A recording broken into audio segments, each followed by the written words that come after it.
है, वो छोड़िए मुसलमान है।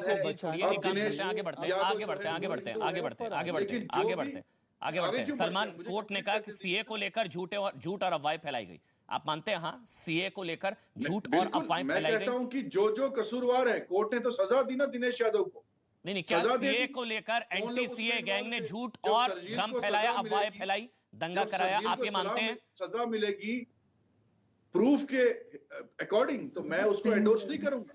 नहीं तो मैं ना सीए को लेकर झूठ दिनेश फैलाया यादव को गया, एंडोर्स मुसलमानों करता को हूं, भड़काया ना गया, मैं शर्जील को बल्कि एंडोर्स सीए करता का हूं। लेना देना ही नहीं जिसने था भी भारतीय मुसलमानों से। ये अब आप मानते हैं? अब आप एक बार बोल दीजिए, क्योंकि अभी भी हो सकता है कुछ नहीं लोग सोचे बैठे हो, तो उनको अगर आप बोलेंगे तो उनको लगेगा आप सही कह रहे हैं, अब आपको लोग देखिए सुनते हैं। देखिए सलमान भाई बोल दीजिए, दिनेश सीए का भारतीय दिनेश मुसलमानों से कोई लेना देना नहीं है, और कुछ दंगा जीवियों ने सीए के नाम पर देश में दंगा कर दिया। दंगा कराने वाला आदमी जो है दिनेश यादव था, जिसको दिल्ली कोर्ट ने जो है 5 साल की सजा दी। अगर शर्जील उसमें इन्वॉल्व होता है, सबूत ये साबित करता है कि ये इन्वॉल्व था, मैं उसको भी सपोर्ट नहीं करूंगा। इसलिए धर्म मत देखिए इसमें कि मुसलमान था कि हिंदू था। दिनेश यादव धर्म मुसलमान किसने नहीं देखा है? धर्म जिसने किसने दंगे देखा करवाए है? वहां। धर्म आप देखते हैं, इसलिए दिलबर नेगी भूल जाते हैं, जिसके हाथ पैर आप काटकर जला शर्जील दिया को गया ड्रैग कर रहे हैं। मैं दिल्ली कह रहा दंगों हूं के कि आप चक्कर में। बोलिए इसलिए कि दिनेश धर्म यादव की ने बात ही गलत नहीं है भाई, किया। धर्म मैं तो मैं कोर्ट की कहता बात हूं कर रहा हूं। शर्जील अगर तस्लीम इन्वॉल्व अहमद है, रहमानी उसके बाद मैं शुभ उसको हुई। सपोर्ट नहीं करता। ठीक है, ठीक है, ठीक है, ठीक है। तस्लीम अहमद रहमानी, कोर्ट कह रहा है सीए को लेकर झूठ और अफवाहें फैलाई गई, मुसलमानों को भड़काने का काम किया गया। कोर्ट यह कह रहा है कि सीए में किसी की भी नागरिकता लेने की कोई बात ही नहीं थी। तो ये तो पता लग गया एंटी सीए सब कुछ था ही नहीं, मतलब फिर रहमानी जी, कोर्ट कह रहा है सर।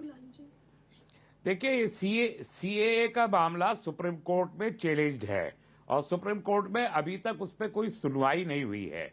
तो किस कोर्ट ने कहा, मैंने नहीं पढ़ा है, हो सकता है कि कोर्ट ने कहा हो, कोई ऑब्जर्वेशन कोर्ट का अपना हो तो लोअर कोर्ट का है। लेकिन जब सुप्रीम कोर्ट में एक मामला लंबित है, जी जी, जजमेंट है तो क्या शर्जील को भी, शर्जील के लिए आया है ना? जी जी, शर्जील के केस को में सजा दे दी क्या कोर्ट ने? नहीं, अभी आरोप तय किए गए हैं सर, आरोप तय किए गए के हैं, लिए चार्जशीट फ्रेम किए गए, आरोप तय किए गए हैं, और उसमें कहा गया है यस, आरोप तय हुए हैं। अभी उसको कि मैं शर्जील के बयान की हिमायत एक लम्हे के लिए मैंने कभी नहीं की, और कोई भी भाई का लाल इस मुल्क में जो ये कहे कि चिकन नेक को तोड़ दो, उसकी टांगें तोड़ देनी चाहिए, उसकी गर्दन काट देनी चाहिए, मैं ये मानता हूं।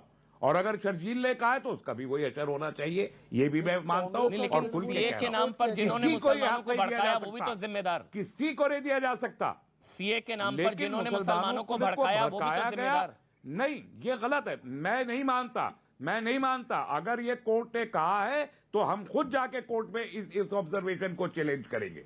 गलत है ये। नहीं, कोर्ट ने क्या कहा है, मैं पढ़ दूं आपके लिए। आज तक सुप्रीम कोर्ट सीए को लेकर झूठ और अफवाहें फैलाई गई। कोर्ट ने जो सीए एक विशेष वर्ग के लोगों को नागरिकता देने की दिशा में सकारात्मक कदम था। सर, सीए का तो भारतीय मुसलमानों से कोई लेना देना ही नहीं है ना? अगर मैं गलत हूं तो बताइए रहमानी जी, सीए का भारतीय मुसलमानों से कोई लेना देना है क्या? अगर ये ऑब्जर्वेशन है, कोर्ट का अगर ये ऑब्जर्वेशन है तो हम इस ऑब्जर्वेशन को भी चैलेंज करेंगे, जिस तरीके से पूरा सीएए सुप्रीम कोर्ट में चैलेंज है। तस्लीम अहमद रहमानी, एक बार एक काम कर दीजिए, आज तक मुझे हो सकता है ज्ञान का अभाव हो, आप मेरी जानकारी बढ़ा दीजिए। अगर आप ये मुझे साबित कर पाए कि सीएए का भारतीयों से कोई लेना देना है, इररिस्पेक्टिव ऑफ रिलीजन, मुसलमान हिंदू किसी, सीएए का भारतीय मुसलमानों से कोई लेना देना है क्या?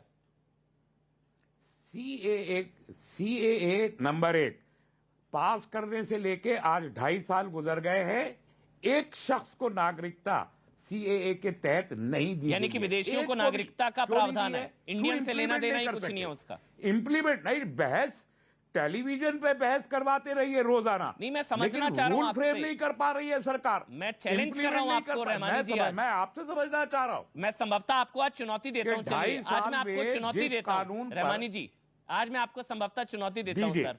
दीजिए। आप एंटी सीए, आप सीए के विरोधी हैं, अगर मैं गलत नहीं हूं, हाँ या ना? आप सीए के विरोधी हैं सर? जी हाँ जी, बिल्कुल ठीक है, विरोधी हैं। सीए का भारतीयों से क्या लेना देना? मैं यही तो कह रहा हूं, अगर भारतीयों से लेना देना नहीं है, क्या तो लेना देना है मुझे बता दीजिए। जिस मौजू पे रोजाना आपका विरोध किस चीज का है? आप लोगों से डिबेट करवाई जाती है, मैं बता रहा हूं ना, आप सुन ही नहीं रहे, सवाल करते हैं फिर खुद ही इंटरव्यू कर देते हैं। रहमानी जी, मैंने कहा 2.5 साल से आप लोगों से बहस तो रोज करवाई जाती है, रोजाना बहस करवाई जाती है, लेकिन सरकार इसके रूल्स तक फ्रेम नहीं कर पाई, एक शख्स को नागरिकता नहीं दे पाई है। तस्लीम अहमद रहमानी, सीधे कहा भारतीय मुसलमानों को भड़काया। सीएए का भारतीय मुसलमानों से कोई लेना देना ही नहीं है। मैं फिर से चैलेंज कर सकता हूं आज आपको, मैं चैलेंज कर रहा हूं, भारतीय मुसलमानों का सीएए से कोई लेना देना नहीं है सर, कोई लेना देना नहीं है। ये विदेशियों को नागरिकता दी जाएगी, किसी की नागरिकता लेने का सीन ही नहीं है इसमें। कोर्ट ने भी कहा है रहमानी जी, आप ये जानते हैं। क्यों भ्रम फैलाना? अब तो कोर्ट भी कह रहा है कि अफवाहें फैलाई गई, झूठ फैलाया गया, दंगा हो गया सर, 53 लोग मर गए। ऑब्जर्वेशन है, मेरा नहीं है सर, आप मुझे गलत साबित कर दीजिए, बता दीजिए भारतीय मुसलमानों का सीए से क्या लेना देना है, मेरे को गलत साबित करिए सर। 1955 का जो सिटीजनशिप एक्ट है ये उसके कंट्रावेंशन में आया है और इसीलिए ये सुप्रीम कोर्ट में चैलेंज है। इसका भारतीय मुसलमानों से क्या लेना देना? क्राइटेरिया बनाया गया, इसका भारतीय मुसलमानों से क्या लेना देना? 1955 का आप नहीं दे पाएंगे जवाब सर, कोई लेना देना ही नहीं है, किसी मुसलमान की कोई नागरिकता को लेना देना ही नहीं है, रिलीजन बेस्ड नहीं है। सुबह सिटीजनशिप एक्ट रिलीजन बेस्ड नहीं है। अरे हो गया रहमानी साहब, रहमानी साहब ठीक है, पहले सुबह फिर शहजाद, सुबह पहले सुबह। अमन, इन लोगों का दोहरा चरित्र बोला जाए या इनकी ऐसी मासूमियत बोली जाए कि घर में नैनी के पास शायद इनको बैठना चाहिए, ये कहाँ नेशनल टीवी पर बैठ के ऐसे लीगल विषयों पर आकर डिबेट कर रहे हैं।